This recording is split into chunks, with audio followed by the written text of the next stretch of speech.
Bagsak naman po ang grado ng MRT matapos uri ng mga eksperto mula sa Hong Kong. Sangayon naman kaya rito ang mga suki ng MRT. By live report po si Athena Imperial. Athena!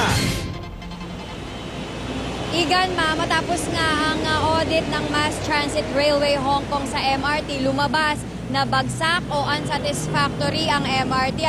Kahapon nga nang inilabas ang resulta ay nagkaroon na naman ng aberya ang MRT dito sa may North Avenue Station. At ayon sa initial audit report, kung hindi raw maisasagawa ang mga pagbabagong kailangan, asahan pang lalala ang kondisyon ng tren.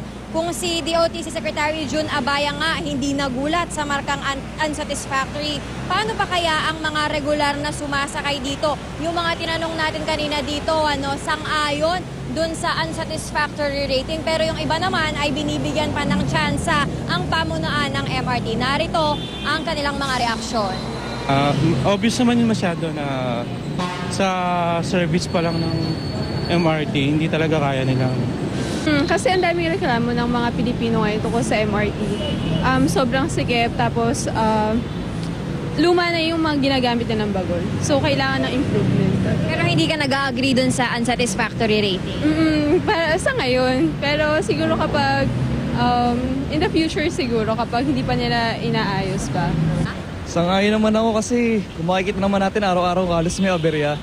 Tapos malaking perwisyo sa mga commuters, lalo na yung mga nagta-travel lang from north to Ayala.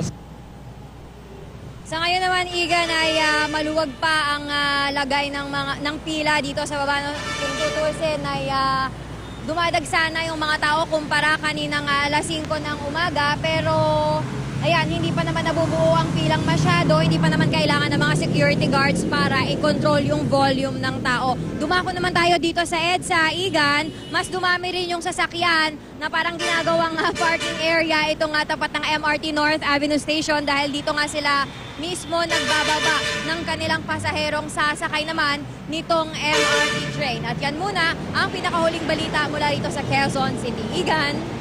Maraming salamat, Athena Imperial.